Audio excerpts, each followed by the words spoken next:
Olá, hoje nós vamos para o capítulo 105 do livro dos Salmos. É o Salmo 105. 105 na numeração grega, 106 na numeração hebraica. Salmo 105 vai trazer para a gente a fidelidade de Deus diante da infidelidade de Israel. É uma continuação do Salmo 104, que é um salmo histórico, trazendo para a gente a história de Israel. Lá no Salmo 104, a ênfase era na história do povo de Deus. Agora, a ênfase é na fidelidade ainda nessa história. Ou seja, a fidelidade e a infidelidade nesse contexto histórico do povo de Israel. Ok? Esse salmo, ele é, na família dos salmos, considerado um salmo de instrução. Salmo de instrução. Instruindo o povo, fazendo um resgate histórico, uma recordação histórica e trazendo para as pessoas a noção da fidelidade e a infidelidade vivida ao longo desse tempo na história do povo de Israel. Tá bom? Vamos lá então? Dá um like nesse vídeo agora. Isso, dá um like. Outra coisa, se inscreve no canal. E mais uma coisa que eu queria dizer para vocês, eu gosto muito de ler os comentários de vocês. Muito obrigado por todos os comentários que vocês deixam. Eu leio todos. Antes, eu até quero lembrar você, antes eu até trazia aqui, lia os comentários, mas começou a tomar muito tempo do vídeo, então, para agilizar, eu não estou trazendo aqui, lendo os comentários, mas eu leio todos eles, todos eles. Obrigado, Deus abençoe todos vocês, viu? Vamos lá? Bíblia na mão, Espírito Santo no coração, vamos ler. Olha que salmo bonito, é um salmo que continua trazendo a história do povo de Israel, mas é um salmo que vai bater muito na tecla da infidelidade desse povo. Vamos lá? Salmo 105. Aleluia! Louvai o Senhor porque Ele é bom, porque a sua misericórdia é eterna. Quem contará os poderosos feitos do Senhor? Quem poderá apregoar os seus louvores? Felizes aqueles que observam os preceitos, aqueles que em todo o tempo fazem o que é reto. Lembrai-vos de mim, Senhor, pela benevolência que tendes com o vosso povo. Assisti-me com o vosso socorro, para que eu prove a felicidade de vossos eleitos e compartilhe do júbilo de vosso povo e me glorie com os que constituem a vossa herança. Como nossos pais, nós também pecamos, cometemos iniquidade, praticamos o mal. Nossos pais no Egito não prezaram os vossos milagres, esqueceram a multidão de vossos benefícios e se revoltaram contra o Altíssimo no Mar Vermelho. Mas ele os poupou para a honra de seu nome, para tornar patente o seu poder. Ameaçou o mar e ele se tornou seco, e os conduziu por entre as ondas como através de um deserto. Livrou-os das mãos daquele que os odiava e os salvou do poder inimigo. As águas recobriram seus adversários, nenhum deles escapou. Então, acreditaram em sua palavra e cantaram os seus louvores. Depressa, porém, esqueceram suas obras e não confiaram em seus desígnios. Entregaram-se à concupiscência no deserto e tentaram a Deus na solidão. Ele lhes concedeu o que pediam, mas os feriu de um mal mortal. Em seus acampamentos invejaram Moisés e Arão, o eleito do Senhor. Abriu-se a terra e tragou Datã e sepultou os sequazes de Abirã. Um fogo devassou as suas tropas e as chamas consumiram os ímpios. Fabricaram um bezerro de ouro no sopé de Horebe e adoraram um ídolo de ouro fundido. Eles trocaram a sua glória pela estátua de um touro que come feno. Esqueceram a Deus que os salvara, que obrara prodígios no Egito, maravilhas na terra de Cã, estupendos feitos no Mar Vermelho. Já cogitava em exterminá-los se Moisés, seu eleito, não intercedesse junto dele para impedir que sua cólera os destruísse. Depois, eles desprezaram uma terra de delícias, desconfiados de sua palavra. Em suas tendas se puseram a murmurar e desobedeceram ao Senhor. Então, com a mão alçada, ele jurou que havia de prostrá-los no deserto e dispersar sua descendência entre as nações pagãs, disseminando-os por toda a terra. Aderiram também a Baal de Fegor, comeram vítimas oferecidas a deuses sem vida, e provocando-o com os seus crimes, uma peste irrompeu entre eles. Mas levantou-se Finéias para fazer justiça, cessou a peste. Seu zelo lhe foi imputado como mérito de geração em geração para sempre. Em seguida, irritaram a Deus nas águas de Meriba, e adveio mal a Moisés por causa deles, porque o provocaram tanto, palavras temerárias saíram-lhe dos lábios. Não exterminaram os povos como o Senhor lhes havia ordenado, mas se misturaram com as nações pagãs e aprenderam seus costumes, prestaram culto aos seus ídolos que se tornaram um laço para eles, imolaram seus filhos e suas filhas aos demônios, derramaram sangue inocente, o sangue de seus filhos e de suas filhas, que aos ídolos de Canaã sacrificaram. Seu país ficou manchado com esse sangue. Eles se contaminaram com homicídios e se prostituíram com seus crimes. Então se inflamou contra seu povo a cólera divina, e Deus teve aversão de sua herança. Ele os entregou nas mãos das nações pagãs e foram dominados pelos que os odiavam. Oprimiram-nos seus inimigos, foram submetidos ao seu jugo. Muitas vezes ele os libertou, mas sua conduta o exasperou, de tal modo que foram abatidos por causa de suas iniquidades. Entretanto, vendo a sua aflição, ouviu-lhes as orações. Em favor deles, lembrou-se de sua aliança e por sua misericórdia deles se apiedou. E fez com que encontrassem a clemência junto aos que os tinha aprisionado. Salvai-nos, Senhor nosso Deus, e recolhei-nos entre as nações, para que possamos celebrar o vosso santo nome e ter a satisfação de vos louvar. Bendito seja o Senhor, Deus de Israel, pelos séculos dos séculos, e que todo o povo diga amém. Muito bem, é importante lembrar o seguinte: com este salmo nós fechamos o quarto livro dos Salmos. Já expliquei para você que o livro dos Salmos é dividido em 5 partes. Eu vou explicar as 5 partes daqui a pouco. 5 partes. Este Salmo 105 fecha a quarta parte. Mas vamos lá. Vocês viram aí que trata-se de um salmo de instrução. Na família dos salmos é um salmo de instrução, dedicado a educar e instruir o seu povo, não deixando com que o povo esquecesse das maravilhas de Deus, da fidelidade de Deus, mas não deixando que o povo se esquecesse também da infidelidade do povo, de tal forma que essa infidelidade trouxe para esse povo vários e vários males. Muito bem.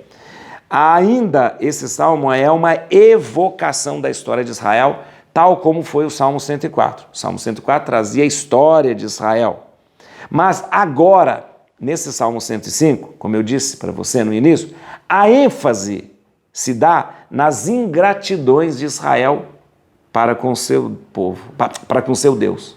As ingratidões de Israel para com Deus. E é muito interessante, porque o Salmo começa lembrando desde o tempo da libertação do povo do Egito, das águas que afundaram os egípcios, das águas que salvaram o povo. E lembrando que mesmo assim, o povo se alegrava com aquilo que Deus fazia, mas passava um certo tempo, o povo se esquecia. E vem dizendo, né? Depois o povo se esquecia e começava a lamentar: ai, que vontade de estar no Egito. Aí Deus tinha vontade de acabar com aquele povo, mas não, Moisés ia lá, intercedia pelo povo e Deus falava: não, tudo bem, vamos lá. Aí o povo caminhando no deserto se lamentava porque não tinha carne, porque não tinha pão, lamentava porque não tinha água, ou seja, Deus dava pão, dava carne, aí o povo se esquecia, lamentava porque não tinha a água, né, que eu disse, saía a água da rocha, o povo se alegrava, lamentava porque estava demorando muito, fazia um bezerro de ouro, aí Deus mandava, então, aí invejava Moisés e Arão, faz uma conspiração. Olha, esse povo é difícil, é cabeça dura. Então, essa lenga-lenga de ficar desde a libertação do povo do Egito até chegar na Terra Prometida, o povo que se esquece dos favores de Deus, o povo que peca, Deus que perdoa, Deus que acolhe. Chega na terra prometida, se mistura com os cananeus, com os heveus, com os heteus, e se mistura com os ídolos deles, sacrifica para o Deus Baal Fegor, e Deus fala, ai, não faz isso, não faz isso, não faz isso. Aí o povo, de novo, volta para Deus, se esquece, fica com Deus um pouco, se esquece dos favores de Deus, mistura de novo lá com os pagãos. Então, olha, é difícil mesmo lidar com esse povo. Aliás, é difícil lidar com a gente, porque nós somos exatamente como esse povo que atravessava o deserto. Olha, nós somos a cópia desse povo que atravessava o deserto. Deus concede seus favores para nós, nós nos alegramos, ficamos felizes, passa um tempo a gente se esquece. Esquece de Deus, esquece do louvor a Deus, esquece. Somos assim. Vê se não é assim. Quando a gente precisa de alguma coisa, a gente vai lá, vai na missa todo domingo, vai na missa todo dia, aí a gente recebe a graça. Recebemos, graças a Deus. E aí fica um tempo, vou mais um pouco, devagarinho vai afastando. De repente nem lembra mais que Deus existe. Nem lembra que Deus existe. Aí quando o negócio piora de novo, aí volta de novo, faz promessa, reza o terço, ajoelha, vai na procissão e faz não sei o quê, vai na missa todo dia, comunga todo dia, melhorou? Melhorou a situação? Fica feliz, contente e tal. Vai afastando. Vê se nós não somos esse povo. Nós somos igualzinho. A nossa caminhada sobre a terra é a cópia da caminhada do povo de Israel no deserto. É a mesma coisa. Brigamos com Deus, nos revoltamos com Ele, aí recebemos as graças. Aí passa um tempo, esquecemos de Deus, não queremos mais saber dEle. Aí voltamos para Ele e fica naquela coisa. Olha, haja paciência em Deus, viu? Haja paciência, para aguentar a gente é difícil. Mas é difícil. Para aguentar a gente tem que ter uma paciência, vou te contar, não é fácil ser Deus não, para ele, coitado. Coitado, tá doido? Aguentar a gente é muito difícil, muito difícil.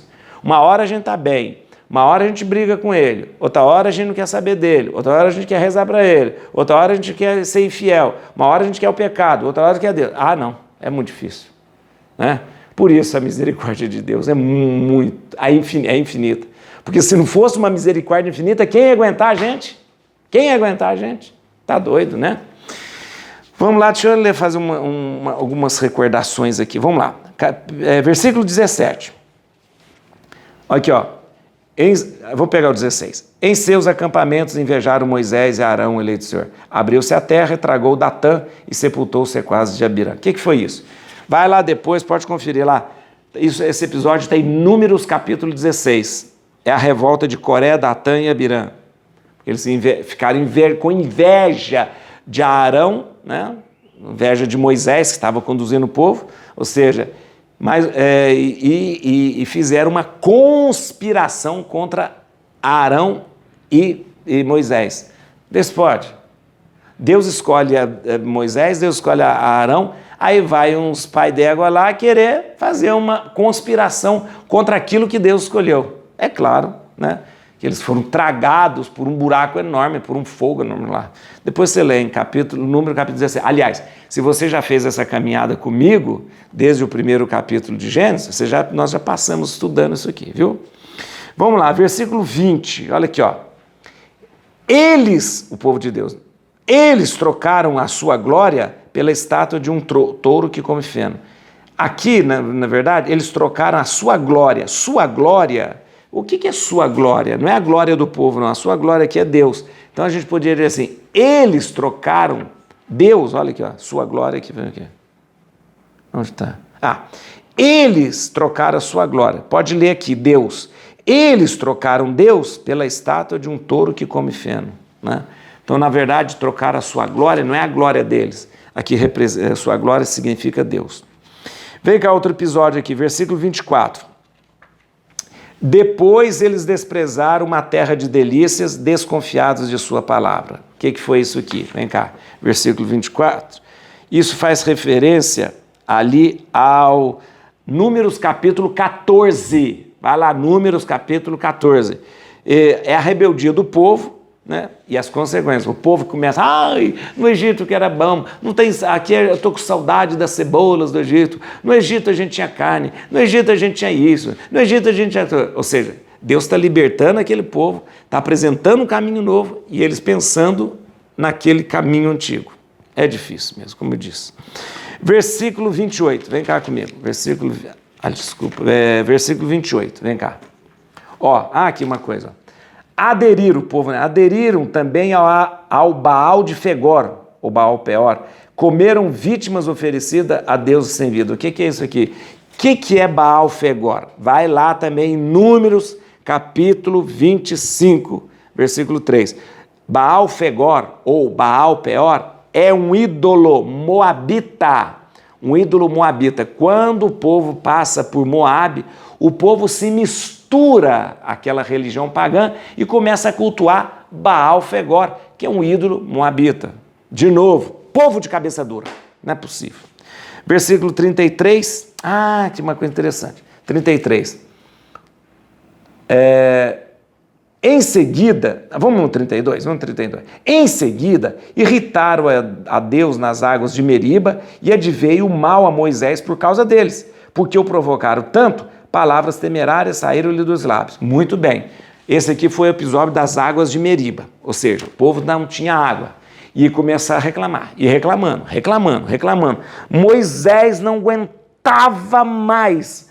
Toda hora, na cabeça de Moisés. É um que chegava, outro chegava, toda hora chegava um Moisés fica nervoso e chega até a falar assim: vocês acham que vai sair água dessa pedra? Ele estava com um cajado na mão, ou seja, o que eu vou fazer? Como Moisés fala assim: o que eu vou fazer com vocês? O que eu vou fazer? Toda hora, na minha cabeça. Aí Moisés pega a vara assim: vocês acham que vai brotar água desse rochedo? Pá! Bate no rochedo e brota água. Eles irritaram tanto Moisés que Moisés chegou a desconfiar de Deus. Olha para você ver. Por isso que aqui fala aqui, ó. Por isso que aqui fala, vem cá para você ver aqui, ó. Olha aqui. Porque o provocaram tanto, palavras temerárias, de dúvida, saíram-lhe dos lábios. Eles provocaram tanto Moisés, por causa dessa água que não tinha lá, que Moisés chegou a desconfiar de Deus. Ou seja, você acha que vai sair água dessa pedra? Pá! E saiu. E Deus falou: vai sair sim, vai sair. Aliás, quando você desconfia de Deus, você fala assim: você acha que vai acontecer um milagre? Vai! Pá, Deus faz acontecer um milagre. Então, por causa disso, Moisés nem entrou na terra prometida. Porque ele desconfiou de Deus. Porque ele não confiou plenamente em Deus. Mas por causa de quê? Por causa na cabeça, na cabeça de Moisés. Quem aguenta? Quem aguenta isso? Né? Muito bem. Aí, gente, lembrar você, o versículo 48 encerra, o versículo 48 é uma doxologia, que encerra não só o Salmo, mas encerra a quarta parte do livro. Vamos lá. Versículo 48. Bendito seja o Senhor, Deus de Israel, pelos séculos dos séculos, e que todo o povo diga amém. Com essa doxologia, nós terminamos a quarta parte do livro do Salmo. Vamos lembrar quais são as partes do livro do Salmo? Vamos lembrar aqui, ó. Vamos lá. O livro dos Salmos é dividido em 5 partes. Só para a gente lembrar, a primeira parte vai do capítulo 1 ao capítulo 40. A segunda parte vai do capítulo 41 ao 71. A terceira parte vai do capítulo 72 ao 88. E a quarta parte, essa que nós encerramos hoje, vai do capítulo 89 ao capítulo 105. Claro, no próximo Salmo, no próximo capítulo, 106, nós vamos iniciar a quinta e última parte do livro dos Salmos, tá bom? Que vai até o Salmo 150, obviamente. Muito bem, terminado, eu queria que a gente rezasse agora. Você vai rezar esse Salmo, lembrando, vou falar, lembra das suas infidelidades diante de Deus. Esse Salmo é bom para a gente lembrar. Lembra de quanto Deus tem feito na vida da gente e a gente às vezes é infiel. Lembra de quanto Deus tem feito na nossa vida e a gente fica reclamando. Lembra de quanto Deus faz prodígio na nossa história e a gente fica às vezes falando, revoltadinhos aí. Tá bom? Vamos rezar assim? Então tá bom. Então eu queria muito que você, nesse momento, pudesse ter a palavra que vai iluminar o seu coração, é o versículo 47. Salvai-nos, Senhor, nosso Deus. Salvai-nos, Senhor, nosso Deus. Et crutim Domini, fugit partis adversa. Vite teleo de tribiuda, radix Davide. Aleluia.